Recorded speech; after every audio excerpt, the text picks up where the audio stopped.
16 y 17. Porque el Señor mismo, con voz de mando, con voz de arcángel y con trompeta de Dios, descenderá del cielo, y los muertos en Cristo resucitarán primero. Luego nosotros, los que vivimos, los que hayamos quedado, seremos arrebatados juntamente con ellos en las nubes para recibir al Señor en el aire, y así estaremos siempre con el Señor. Amén en su palabra. Primero vamos a hablar acerca de los que duermen en Cristo. El otro día, hablando con el Dani, me hizo una pregunta, y como me viene pues al tema, pues también la quiero tocar para hacerte descansar y confiar más en Dios. ¿Qué es lo que ocurre con los que duermen en Cristo? Es decir, los que nos han adelantado. Leemos el versículo en el mismo capítulo, dice en el verso 13: tampoco queremos, hermanos, que ignoréis acerca de los que duermen, para que no os entristezcáis como los otros, que no tienen esperanza. Quiero decirte que nosotros tenemos una esperanza distinta. Es decir, nosotros, dice la Biblia, que nos entristecemos como los del mundo. Pero no nos entristecemos al borde como muchos toman decisiones erróneas, drásticas, sino que nosotros lloramos, pero con esperanza. Nos entristecemos, pero con la promesa de la vida eterna. Quiero hablar del estado, en este primer punto, de los que están durmiendo en Cristo, los que duermen en Cristo, así los llama la Biblia. Quiero deciros, hermanos, que según la Biblia están con Cristo. Filipenses 1, 21, 23. Habla Pablo y dice: porque para mí el vivir es Cristo y el morir es ganancia. Mas si el vivir en la carne resulta para mí beneficio de la obra, no sé entonces qué escoger, porque de ambas cosas estoy puesto en estrecho. ¿Cuáles son las dos cosas que están en estrecho a Pablo? Pues el continuar en la tierra para bendecir a la obra, predicar y salvar almas, o estar con Cristo. Pero ahora él dice: teniendo deseo de partir y estar con Cristo, lo que es muchísimo mejor. ¿Te has dado de cuenta? Dice: estar con Cristo, lo que es muchísimo mejor. ¿Qué significa? Lo que dice que para mí el morir es ganancia, no es pérdida. ¿Por qué? Porque estoy con Cristo. Por lo tanto, Pablo sabía que si partía, se iba con el Señor y estaba con Jesús. Amén. Hay doctrinas acerca de que hay moveres acerca de que creen en el sueño de los santos que están dormidos hasta el día del juicio o hasta el día que el Señor los meta en la nueva Jerusalén. Pero nosotros no creemos eso, porque tenemos Biblia para demostrar que están vivos, despiertos, viviendo la verdadera vida juntamente con Cristo. Amén. Segundo, son conscientes de quiénes son. Job 19, 25, 27. Yo sé que mi Redentor vive y al fin se levantará sobre el polvo. Aquí está hablando acerca de la resurrección. Y después de deshecha esta mi piel, en mi carne de ver a Dios, al cual veré por mí mismo, y mis ojos lo verán y no otro. Significa que tienen conciencia de un yo y de un tú, porque dice: mis ojos lo verán y no otro. Está diciendo: lo veré con mis propios ojos. ¿Se acuerdan de su vida en la tierra? Lucas 16, 25, aquí habla de la parábola del rico y Lázaro. Hay algunos que dicen que no fue verdad, que fue una parábola para que Dios enseñaría una verdad. Pero bueno, sea que fue verdad o que no fue verdad, lo que el Señor quiere enseñar a través de esta parábola es verdadero. ¿Me he explicado? Sea que sería verdad o no verdad lo que está diciendo el Señor, verdad me refiero a real, que pasó verdad. Sea que fue un testimonio verídico o una parábola para enseñar algo, lo que Él quiere enseñar y expresar es auténtico y real. Y así es lo que ocurre. Habla de la parábola del rico y Lázaro, que antes, los del Antiguo Testamento, antes de que Cristo muriese, los salvos, los santos, los que creían en el Señor, se iban al seno de Abraham. Y los que no eran salvos se van al Hades. Y ellos los separa una sima, que es el abismo, el lugar de los demonios. Bueno, pues en el seno de Abraham estaba Lázaro, que era el pobre pero que era fiel, y en el otro lado, en el Hades, el que no creía, el que no era santo, el que era pecador, era el rico, pero estaba en el lugar de tormento.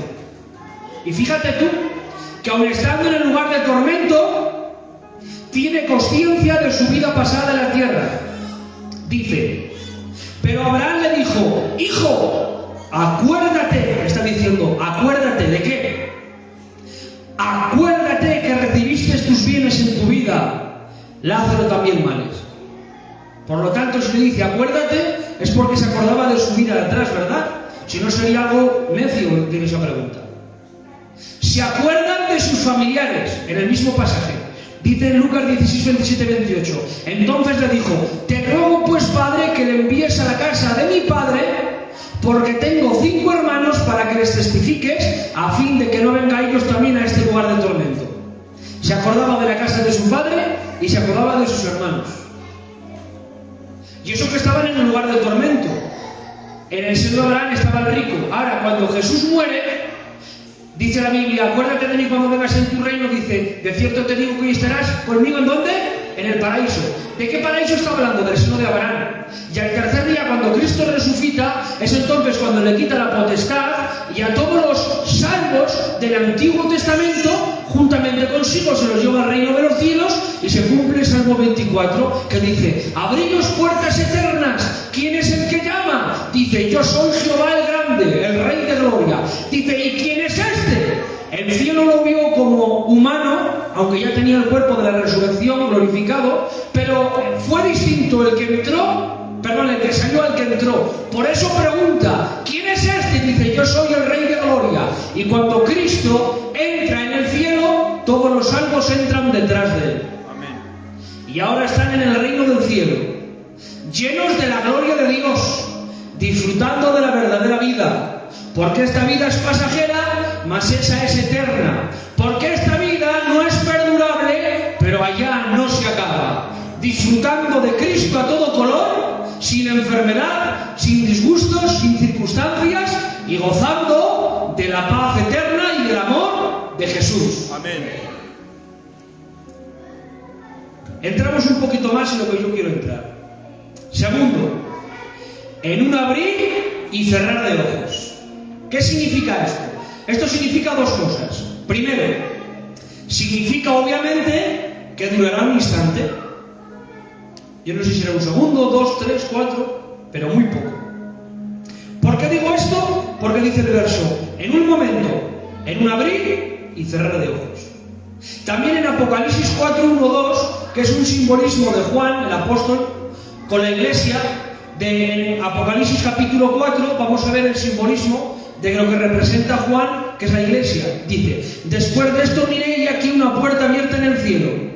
Y la primera voz que oí, como de trompeta, hablando conmigo, dijo, sube acá y yo te mostraré las cosas que sucederán después de esta. Y al instante yo estaba en el Espíritu, he aquí un trono establecido en el cielo y en el trono uno sentado. ¿Por qué digo que representa Juan en Apocalipsis capítulo 4 en la iglesia?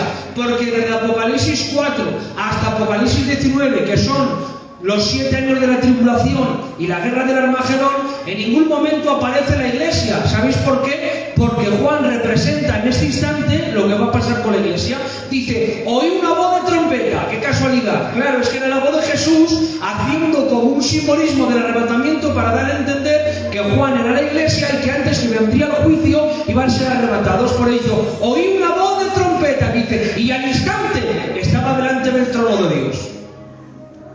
Eso es lo que significa en un momento, en un abrir y cerrar de ojos. Pero también significa otra cosa. Y esto es algo que cuando lo oí un hermano y lo miré, cuánta gloria di a Dios. En un abrir y cerrar de ojos significa que este verso agrupa a los 2 grupos. ¿Qué grupos? Los muertos en Cristo y los arrebatados de la generación del rapto. ¿Por qué motivo?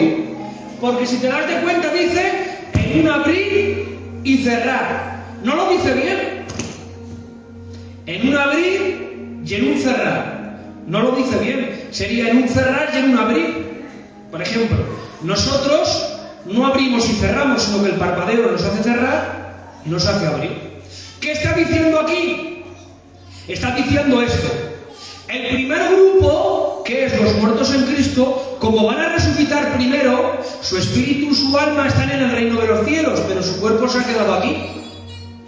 Entonces, cuando tomen ese cuerpo glorificado, resuciten, ¿qué es lo que harán? Lo primero que harán, abrir los ojos.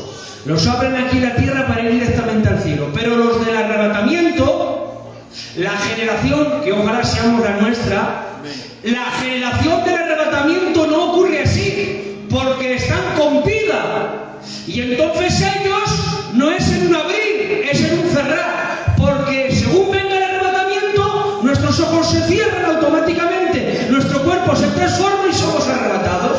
¿Qué es lo que está diciendo el verso? Lo que dice después de esto que acabo de decir, dice, en un momento, en un abrir y cerrar de ojos, al final trompeta, porque se tocará la trompeta y los muertos serán resucitados incorruptibles y nosotros seremos transformados. Este versículo también lo dice lo que hemos leído. Primera de Tesalonicenses, capítulo 4, versículo 17. Porque el Señor mismo, con voz de mando, con voz de arcángel y con trompeta de Dios, descenderá del cielo, y los muertos en Cristo resucitarán primero, abriendo los ojos. Y luego nosotros, los que vivimos, los que hayamos quedado, seremos arrebatados juntamente con ellos en las nubes.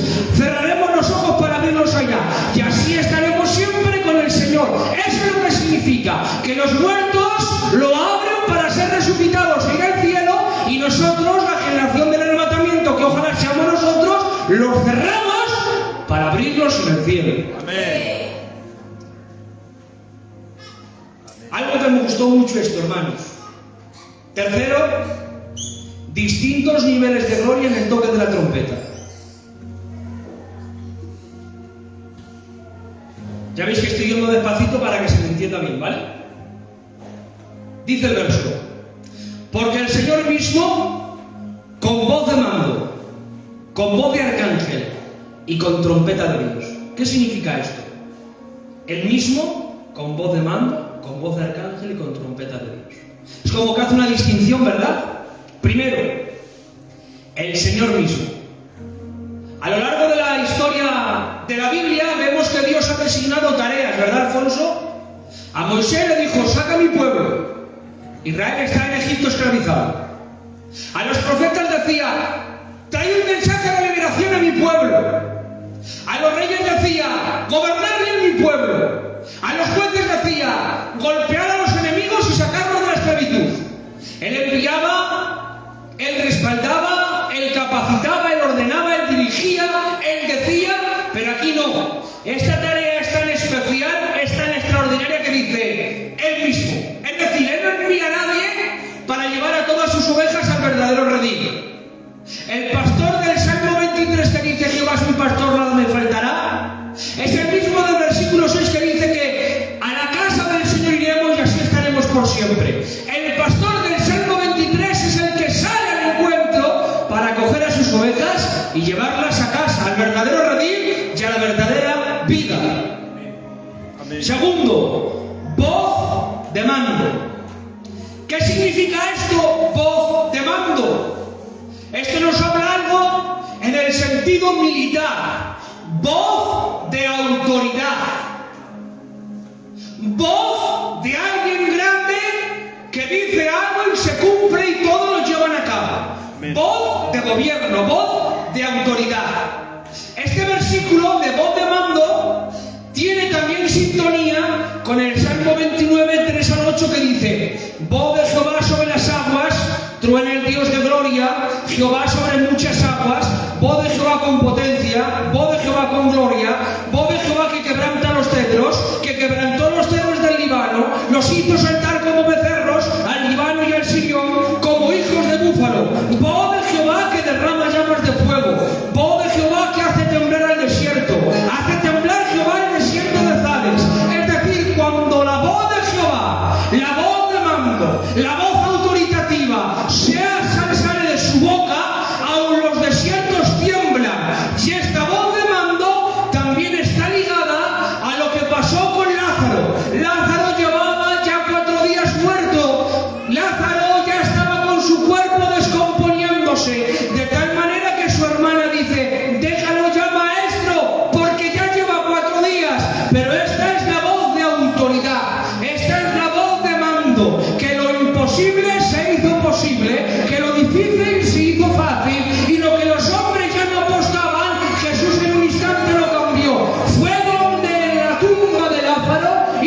abrid la puerta, porque yo voy a hacer el milagro, pero vosotros vais a hacerlo fácil. Y dijo, Lázaro, sal fuera. Esa voz de mando fue oída por toda esa generación en ese instante, en el momento que estaba. Pero ¿dónde estaba Lázaro? Hemos dicho, antes de que Cristo muera, en el seno de Abraham. Estaba ya en el paraíso. Bueno, pues esa voz de autoridad, esa voz de mando, no solamente recorrió ese lugar y lo oyeron las 100, 200, 500 personas que estaban contemplando eso. Esa voz de mando fue hasta donde estaba Lázaro en el paraíso, y escuchando lo que Jesús dijo, Lázaro rápidamente fue trasladado en ese lugar, y por el poder del voz de mando de la resurrección de Cristo fue resucitado y fue puesto en pie, sin secuelas, sin debilidades, sin heridas. Esa es la misma voz que se oirá en el arrebatamiento. No solamente 4 días, se nos han adelantado hace muchos años, desde el primer mártir que fue Esteban hasta entonces han pasado muchos años, han pasado muchos siglos. Sin embargo, desde que Cristo muere, todo cambia, y la voz de mando en el arrebatamiento será una resurrección tan grande que los Lázaros de todos estos siglos de la Iglesia serán resucitados y todos arrebatados.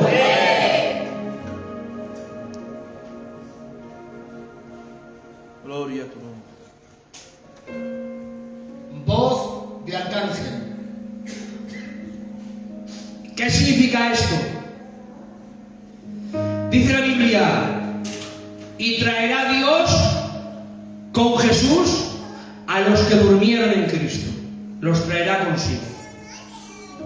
Quiero que vean esto, hermanos, que esto es real y es la Biblia, que no me invento nada de verdad, que es que la Biblia lo dice así.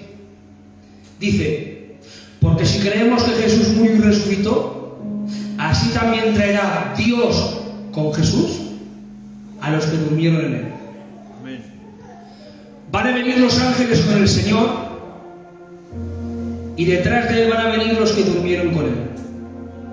Imaginaros ese momento, hermanos. Yo no sé si será así, pero nuestra mente va a esto, ¿verdad? Es como que el cielo se va abriendo paso al Rey, como que las nubes se van abriendo. Dice la Biblia, y traerá Dios con Jesús a los que durmieron en él. Es decir, vienen con Jesús los que han dormido con él. Qué bien. ¿Para qué? Para tomar el cuerpo y ser resucitados. Trompeta de Dios. ¿Qué significa? Yo cuando entendí esto, hermanos, cuánto descansado. Esta noche mientras lo leía, qué gozo he sentido, hermanos. Los hombres, por mucho que quieran imitar a Dios, se quedan limitados, ¿verdad? Amén. Queremos imitar a Dios, queremos intentar ser como Él, incluso a la hora de servir, de pastorear, de ser usados, pero nos quedamos cortos. Mirad, hermanos, el sonido de la bocina del Éxodo lo reunió en el monte. Éxodo 19, 16, 17. Aconteció al tercer día, cuando vino la mañana, vieron truenos, relámpagos y espesa nube sobre el monte, y sonido de bocina muy fuerte, y se estremeció todo el pueblo que estaba en el campamento, y Moisés se acabó el campamento al pueblo para recibir a Dios, y se detuvieron en el pie del monte. Desde el monte se oye una bocina, casualidades también, ¿no? Es un simbolismo. Y ahora cuando se escucha la bocina, coge Moisés al pueblo y los lleva hasta el monte. Es decir, en el principio del monte, no los puede ni subir. Segundo, la trompeta de números los reunió en el tabernáculo. Ahora parece ya como que vamos a algo más profundo, ¿verdad? Ya no es en el monte porque hay mucha distancia, ahora es en el tabernáculo donde Dios se derrama. Números 10, 2 al 3. Hazte 2 trompetas de plata, de obra de martillo las harás, las cuales te servirán para convocar la congregación y para hacer mover los campamentos, y cuando las tocaren, toda la congregación se reunirá ante la puerta del tabernáculo de reunión. Había distintos toques dados por parte de Dios. Estaba el toque de la conquista, a luchar, el toque de las fiestas, a celebrar, el toque de reunión y de asamblea, que era este. Tocaban las trompetas y se acercaban todos ¿a qué? Al tabernáculo, a ver lo que quería Dios de ellos. Y este toque de trompeta los reunía enfrente del tabernáculo, pero no los hacía entrar. Pero atención, hermanos. La trompeta de Tesalonicenses nos reúne con nuestros familiares, con Jesús, y nos introduce al cielo. Amén. Primera de Tesalonicenses 4, 16, 17. Porque el Señor mismo, con voz de mando, con poder cángel y con trompeta de Dios, descenderá del cielo, y los muertos en Cristo resucitarán primero. Luego nosotros, los que vivimos, los que hayamos quedado, seremos arrebatados juntamente con ellos en las nubes para recibir al Señor en el aire, y así estaremos siempre con el Señor. Qué distintos son los toques de Levíticos, de Números, con los de Tesalonicenses. El de Levíticos los reunía, pero los reunía en el monte por un tiempo y luego cada uno a su tribu y a su pueblo. El de Números los reunía enfrente del tabernáculo sin introducirlos durante un momento, pero luego cada vez cada uno a su tribu y a su clan. Sin embargo, de Tesalonicenses no solamente nos reúne con nuestros seres queridos, que es otro campamento santo, sino que nos hace entrar no solamente al monte ni al tabernáculo, sino la misma presencia de Jesús, y estar por toda una eternidad, no solamente en un momento, en el reino de los cielos. Es que este toque de trompeta es un toque de trompeta tocado por la voz de Dios. Es Dios hablando, y cuando Dios habla suceden las cosas. En Génesis, cuando Él hablaba, todo empezó a cobrar vida. En todo momento histórico, cuando Él hablaba, la gente se arrepentía. Cuando Él hablaba, había milagros. Cuando Él hablaba, había gente que se perdonaba. Pero es que aquí es un toque de mando, un toque de voz de arcángel, un toque de trompeta de Dios. Y cuando Dios toca la trompeta, no es lo mismo que los hombres. Los hombres tienen capacidad para reunir, los hombres tienen capacidad para enseñar, pero no tienen capacidad para resucitar. Pero cuando suena ese toque dado de la voz de Cristo, los muertos son resucitados y nosotros somos arrebatados. ¡Qué distinto suena! Cuando habla Dios o cuando habla el hombre, cuando administra Dios, cuando administra el hombre. El toque de trompeta resucitará y arrebatará. Amén.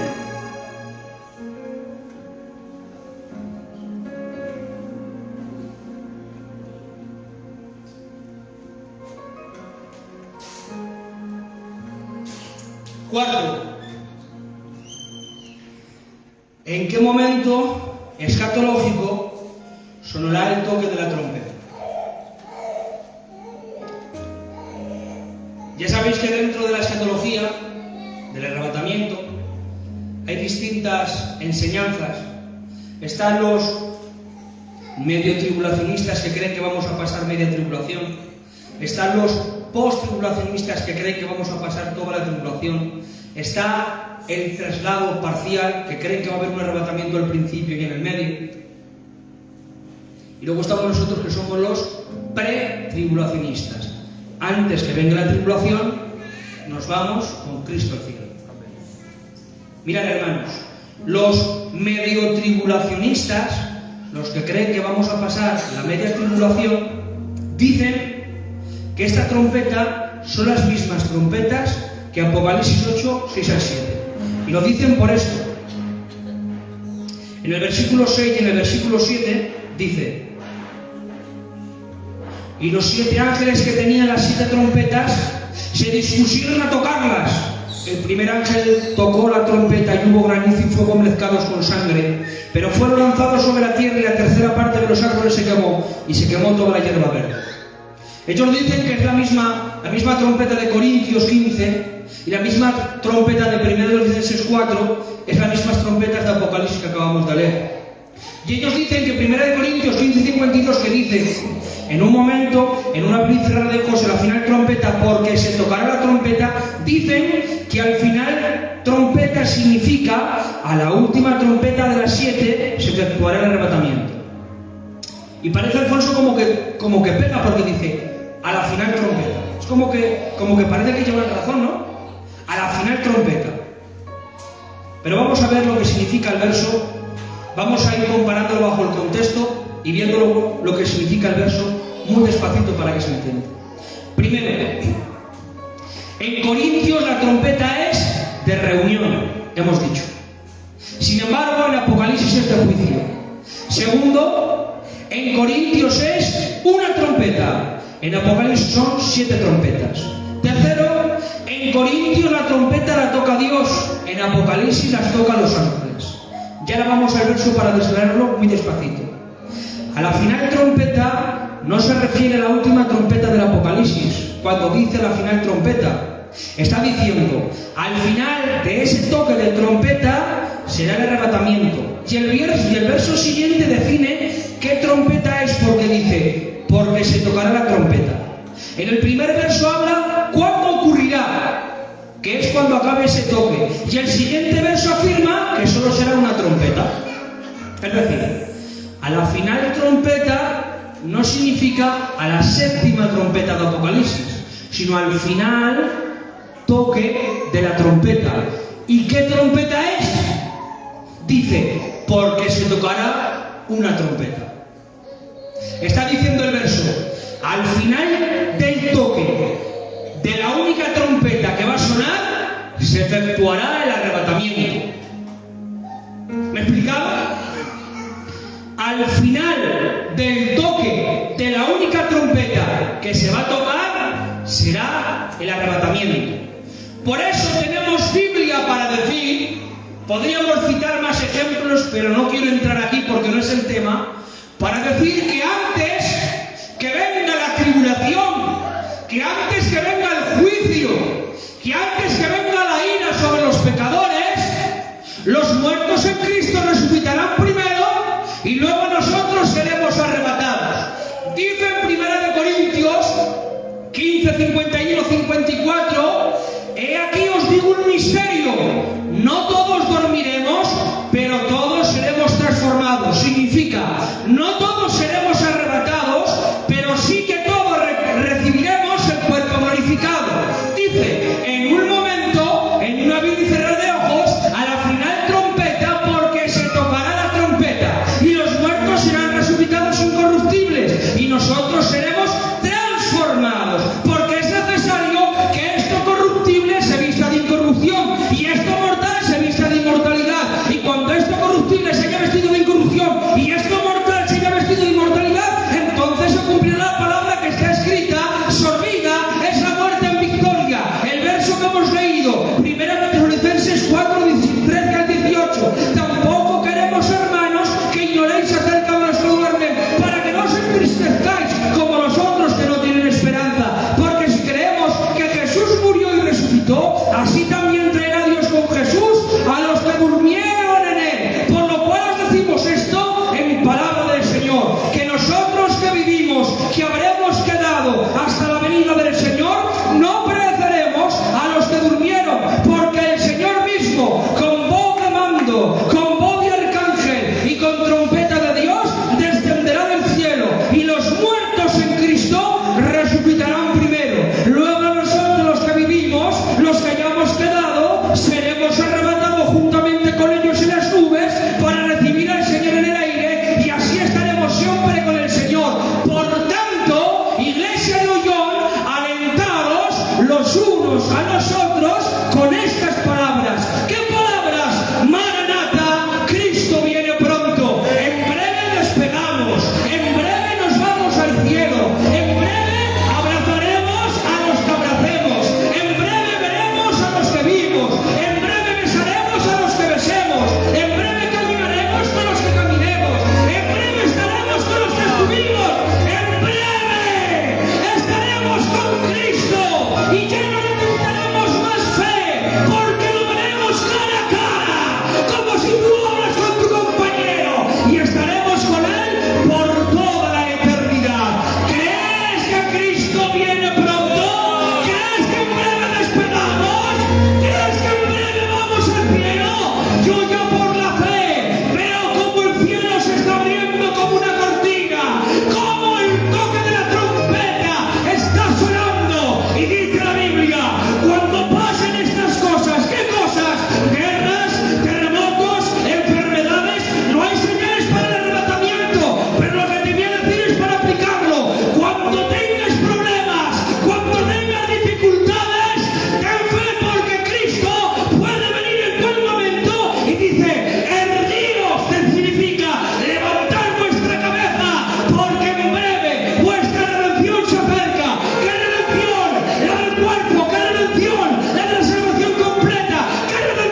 más real del aire que respiras.